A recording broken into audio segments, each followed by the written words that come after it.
Halo rekan trader, jumpa lagi dengan saya Rob, si Chameleon Trader. Terima kasih Anda sudah berkunjung, dan bila Anda belum subscribe channel ini, silakan pencet tombol subscribe dan aktifkan loncengnya.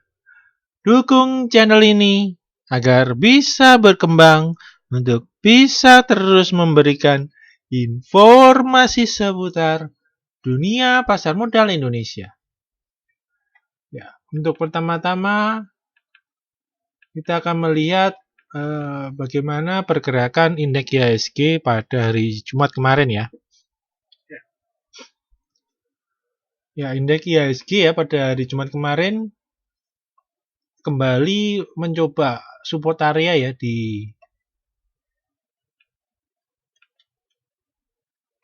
kembali mencoba support area di 4480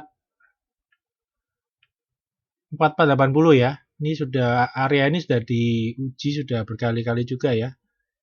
Satu kali, ini dua, ini kali ke-3 ya. Nah, ini percobaan kali ke-4 ya.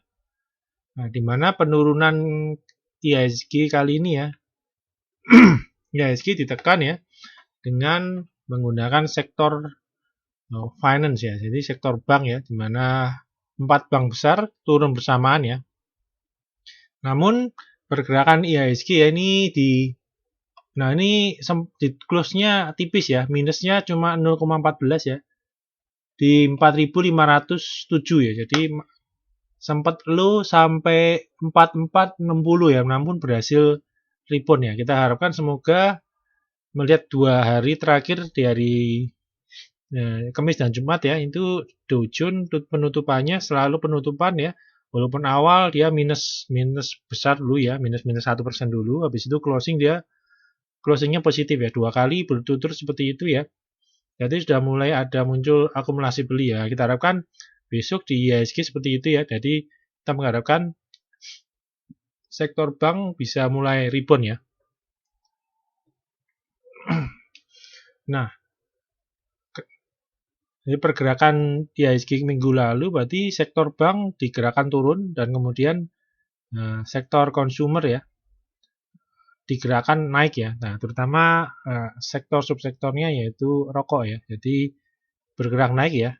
Jadi yang membalance penurunan bank yaitu dari sektor consumer ya, Unilever, AMSP dan Gudang Garam, dan juga beberapa dari sektor basic ya.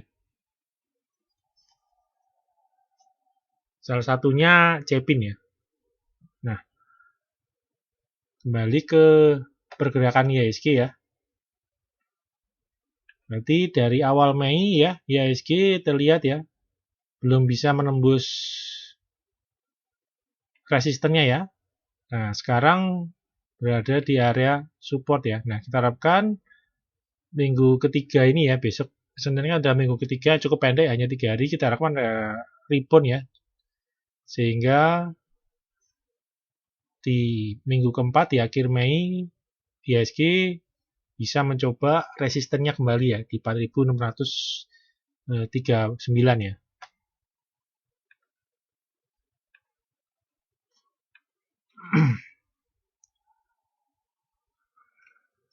Oke, kita akan masuk ke dalam pembahasan sahamnya. Nah, sebelum pembahasan sahamnya, ini saya akan coba menawarkan suatu program membership dari Rob Chameleon Trader VVIP ya, di mana nanti di dalamnya akan mendapatkan fasilitas yaitu mendapatkan rekomendasi saham ya, dan juga nanti juga mendapatkan fasilitas untuk bisa untuk merequest chart ya, yang dilengkapi dengan analisa teknikal pada suatu saham ya. Jadi lengkap dengan garis support resisten dan juga garis trendnya ya.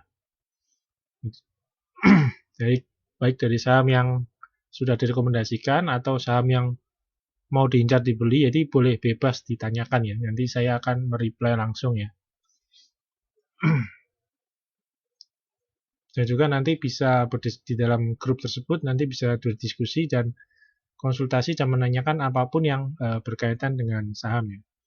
Nah, ini beberapa rekomendasi yang pernah diberikan ya. Ini selain memberikan rekomendasi membeli entry-nya di mana ya, nanti untuk penutupan juga akan diberikan komen ya bagaimana pergerakannya, dan juga untuk hari-hari kedepannya boleh jadi untuk member bisa menanyakan bagaimana perkembangan dari saham yang direkomendasikan. Contohnya di AMSP ya, di mulai besoknya ya, minggu depannya ya, bisa menanyakan apakah HMSP ini masih layak di hold ya. Dan ini saya akan mereview bagaimana perkembangan pergerakan dari MSP. Nah, ini adalah update-update dari pergerakan saham yang pernah direkomendasikan ya. Dan dimana pada akhirnya MSP sudah mencapai targetnya di 1790 ya. Nah, bila rekan-rekan tertarik dengan layanan di atas, bisa menghubungi lewat telepon atau WhatsApp ke 0838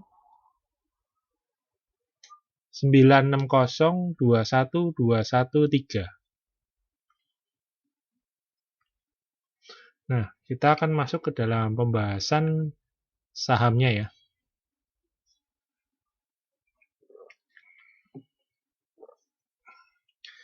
Nah, saham pertama yang akan kita coba bahas yaitu Bank Rakyat Indonesia atau BBRI ya. Seperti kita ketahui ya, penurunan dari dari IHSG lebih banyak disumbangkan oleh sektor finance ya. Karena memang sektor finance ini menguasai hampir 30% lebih market capital dari IHSG. Jadi pergerakannya sangat berpengaruh bagi IHSG ya. Nah, ini saya mengambil salah satunya ya, yaitu Bank BRI ya. Nah, bila kita lihat Bank BRI ini pergerakannya ya sudah tertekan, bila kita lihat ini sudah penurunan di hari keempat ya, ini nah, ini ada hari keempat ya, ini start minus pertama kali dari candle ini ya. Ketika menembus dari pola descending triangle ya, dengan support 2580 ya. Nah, ini sudah minus hari keempat ya. Dimana 2 hari terakhir ini minusnya dari BRI sudah mencapai 10% ya.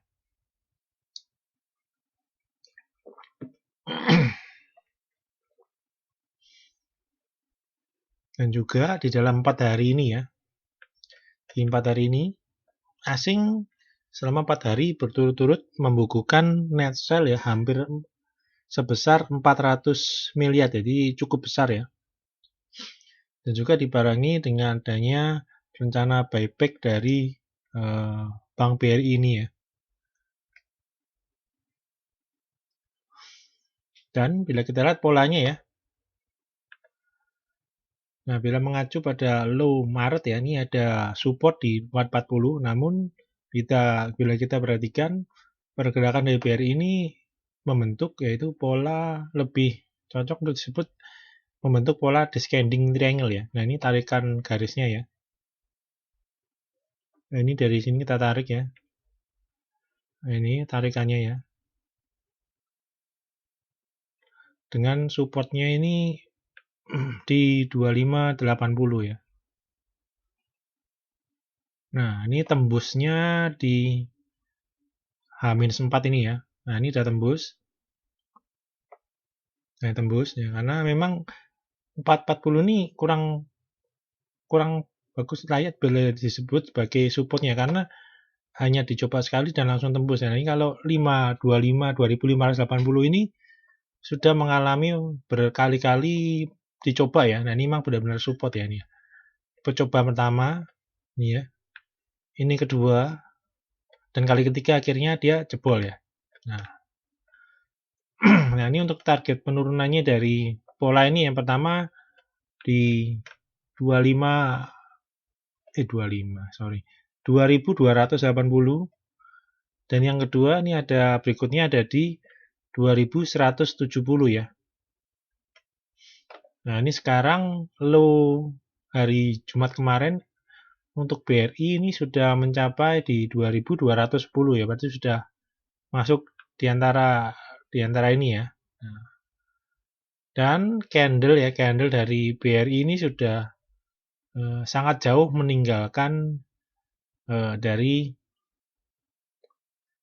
garis Bollinger Band-nya ya. Nah, biasanya kalau sudah begini akan ada pembalikan, harusnya ada pembalikan. Nah, kita tidak tahu nanti. Nah, semoga tidak terlalu gap up terlalu tinggi dan dia bisa naik ya. Nah, kita akan tunggu pergerakannya besok ya, karena emang tekanan di 4 hari ini untuk BBRI ini cukup besar ya, emang ya, sangat besar ya.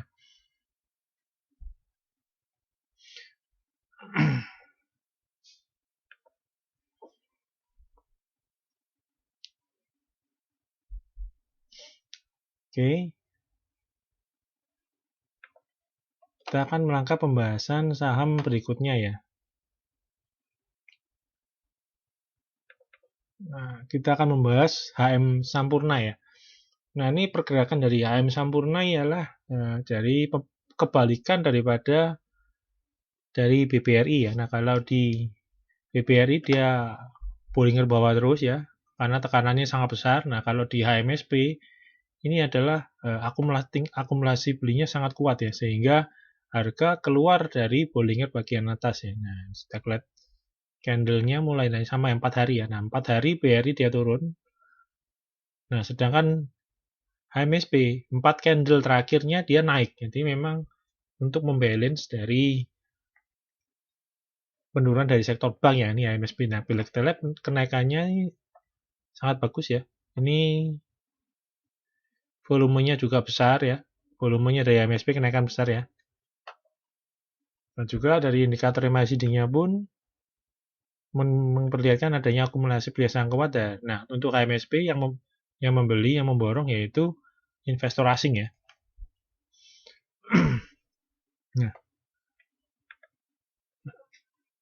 Nah, untuk HMSP ini ya, pergerakan naik ini untuk HMSP pergerakan naiknya dimulai dari ketika HMSP berhasil keluar ya dari sideway-nya ya di range 1510 dan 1600 ya. Ini adalah start awal gerakan naik dari HMSP. Nah, start kenaikan dimulai dari ketika HMSP ya. Dia break dari resisten 1600 ya. Nah, ini dari 1600 ini pergerakan HMSP cenderung naik ya. Nah, walaupun awal-awal ya setelah naik ya di tanggal 11 dan 12 terlihat muncul tekanan, namun akumulasi beli di trade kedua, akumulasi beli mendorong lagi naik harga dari HMSP dan akhirnya dalam minggu lalu HMSP dalam 5 hari seminggu ini ya. Nah, ini dalam 5 minggu lalu 5 hari trading dia naik ya. Nah, di mana walaupun HMSP di dua candle ini ya, di dua candle ini dia mengalami tekanan ya. Namun masih bisa bertahan di atas 1600. Jadi kunci utamanya yaitu di angka 1600 ya. Dan kemudian setelah bisa bertahan di atas 1600 ya, HMSP ini terus menguat hari demi hari ya sampai akhirnya sampai pada hari Jumat kemarin ya, menguat sampai 1000 ditutup di 1855 ya. Dan untuk target berikutnya yaitu 1900 ya, yang merupakan support ya, dulu adalah supportnya ya. Nah, kita akan tunggu bagaimana perkembangan karena besok tanggal 18 adalah ya, MSP akan mengadakan RUPS ya.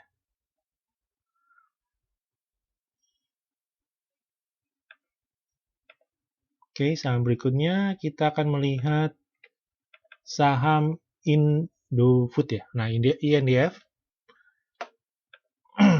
pergerakannya masih cenderung sideways ya. Nah, pergerakannya masih sideways ya dengan range 6050 dan 6800 ya. Dan ini ada support ya, support lagi di 6325 ya. Nah, terlihat emang pergerakannya memang dia murni sideways ya. Jadi pergerakannya seperti gelombang ya, naik turun ya. Nah bila minggu depan kondisi market oke, kita akan ada kemungkinan INDF akan mencoba lagi ya. Ini resistannya di 6.800 ya. Dan juga bila kita lihat ketika konsolidasi, kita lihat volumenya dia turun ya, cenderung turun ya, berarti di mana bagus ya. Dan juga belum tidak terlihat tekanan jual yang besar ya, masih cukup rata-rata ya, lemah masihan ya. Dan ini mulai kembali naik kembali ya. Nah,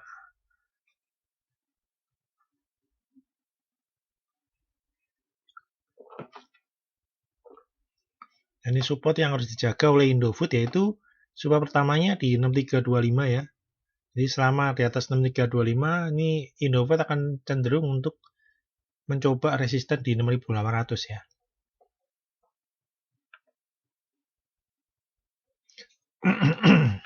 Oke. Saham berikutnya akan kita lihat yaitu saham Telkom ya. Telkom juga pergerakannya ini secara besar juga mengalami tren sideways ya, nih Telkom ya. Nah, Telkom ya sideways besarnya yaitu di 3490 sampai dengan 3040. Nah, kemarin sudah diuji ya. Ada overshoot sampai 3020 namun berhasil rebound ya. Nah, ini pergerakannya juga mengikuti dari penurunan IHSG ya, sama ya 4 hari ya. 4 hari ya untuk Telkom juga ya. Nah, kita harapkan besok bisa rebound ya, minimal bisa balik di atas 3.200 kembali dan menguji resisten pertamanya ya yang ada di 3.270 ya. Nah, ini cukup diwaspadai ya karena indikator MACD-nya pun sudah dead cross ya 3 hari ini ya. Nah, kita harapkan tekanan jualnya tidak semakin malah membesar dan menembus support ya, dan bisa mulai rebound kembali ke atas ya. Ya. Oke, saham berikutnya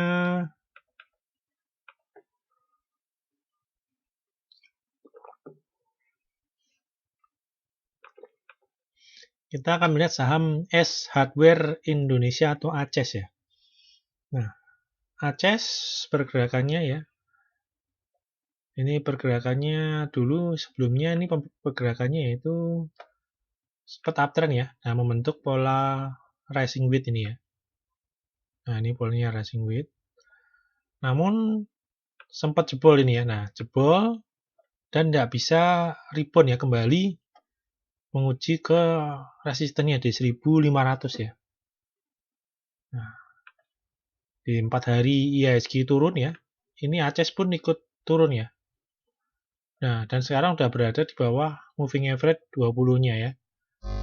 Nah, namun 2 hari terakhir ini terlihat mulai mencoba naik ya, namun masih bingung ya karena candlenya masih spinning top ya, jadi masih pergerakannya masih belum jelas ya. Nah, untuk yang sudah masuk di ACES ini ya, ini perhatikan untuk titiknya yaitu perhatikan ini untuk resistennya 340 ya, untuk merubah tren pergerakan ACES ya. Ini ACES harus bisa naik ya di atas 1340 ya, sehingga trennya bisa berubah untuk mencoba naik lagi ya, untuk berubah jadi uptrend lagi ya.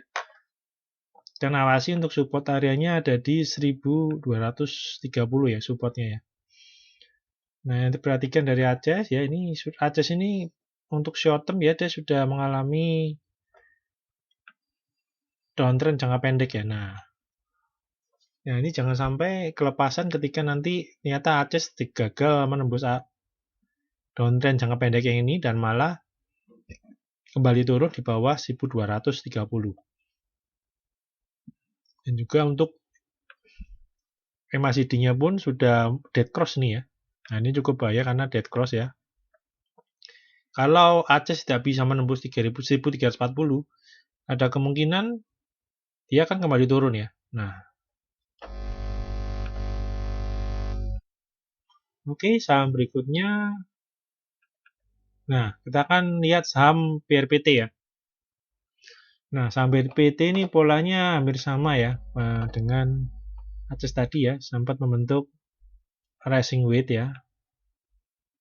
Rising wedge, namun jebol ya, dan tidak bisa naik ya, naik lagi ya, dan malah dia sempat dia menembus di bawah MA20 ya, dan supportnya di 1185. Nah, namun kemarin sudah bisa rebound ya, dengan ditutup di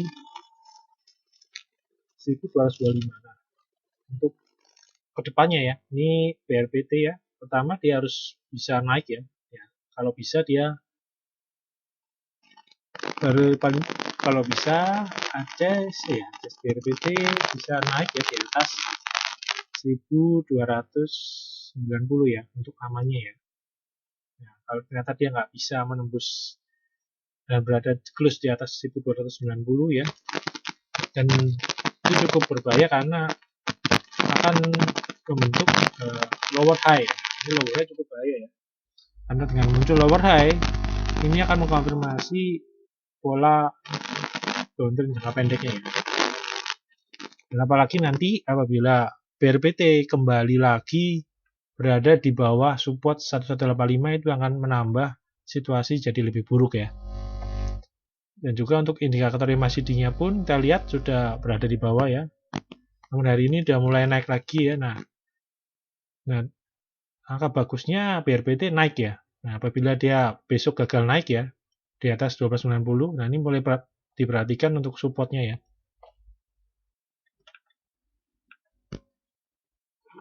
Oke, saham berikutnya kita akan melihat Java ya. Nah, ini Java pergerakannya cukup berbeda ya dengan Cepin ya. Bila Cepin sudah uptrend, nah ini Java malah cenderung dia sideways ya malah nih. Gerakan besarnya dia malah sideways ya nih, kita lihat ya. Naik turun, naik sideways parah ini ya. Sampai dengan Bollingernya pun akhirnya sampai menyempit ya. Nah, ini untuk supportnya ada di 875 ya ini. 875 dengan resisten di 1010 ya. Bila kita perhatikan untuk tekanan jualnya dari indikator MACD, kita perhatikan ya.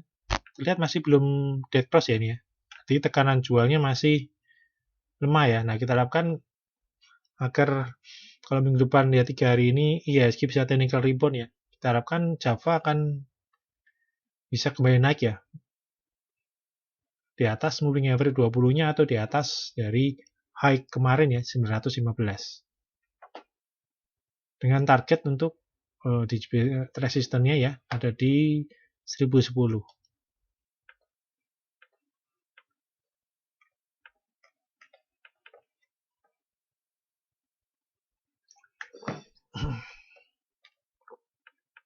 Oke, saham berikutnya kita akan lihat saham BSD atau Bumi Serpong Damai ya, dari sektor properti ya. Ini bila kita lihat ya, properti untuk BSD ini juga menguji ya titik low dari Maret ya. Nah, ini 590 ya. Ini polanya kalau kita mau gambar nih adalah ya membentuk pembentukan ya dalam rangka sedang dalam membentuk double bottom, namun dia harus rebound ya. Dan konfirmasi pembentukan dari double bottomnya yaitu dia harus bisa close ya melebihi dari dan bertahan bisa close di atas 660 ya. Nah, kalau close-nya nggak bisa di atas 660 berarti masih belum bisa disebut confirm untuk membentuk double bottom ya. Dan juga bila kita perhatikan ya, ini kemarin ya, ini sudah mencoba rebound ya. Ini ada candle rebound ya. Nah, ketika dia mencoba 660 ya, ini kita lihat langsung diguyur ya nih ya. Nah, langsung kena guyur ya di sini ya. Nah, ini candlenya cukup bahaya ya. Nah, kita akan lihat besok ya. Apabila ini IHSG-nya technical rebound namun BSD-nya masih belum bisa lewat 660, nah, berarti polanya masih belum confirm ya. Nah, bila kita lihat dari indikator MACD-nya, lihat ya, akumulasi belinya di BSD ini cukup lemah ya.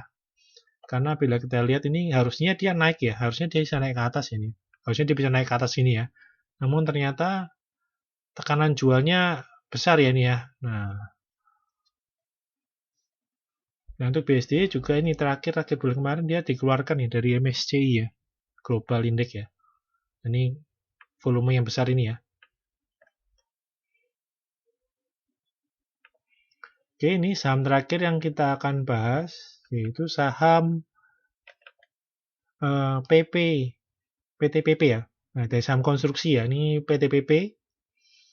Ini pergerakannya masih dia secara garis besar dia sideways ya. Untuk sementara ini dia sideways ya. Dengan range 595 dan 690 ya. Nah, kita lihat menarikan garisnya.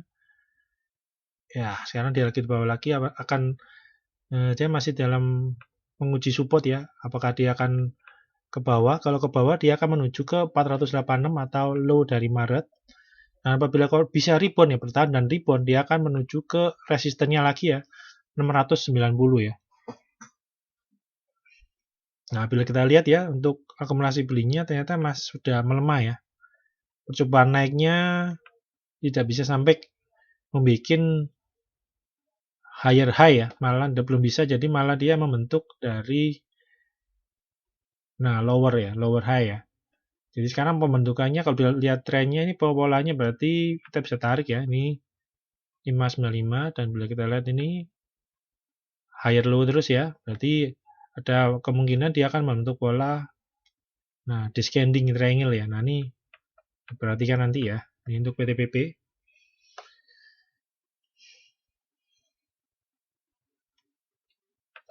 Dan dari indikator MACD-nya bila kita lihat nih terakhir ini ya, tekanan jualnya mulai naik lagi ya, mulai kuat lagi tekanan jualnya. Kita akan tunggu apakah support 595 ini kuat menahan dari tekanan jual ini. Apabila kuat, dia akan bisa rebound ke 690 kembali. Ya, untuk pembahasan saham untuk video kali ini cukup sekian. Semoga bermanfaat buat rekan-rekan dalam membantu dalam mengambil keputusan beli atau jual.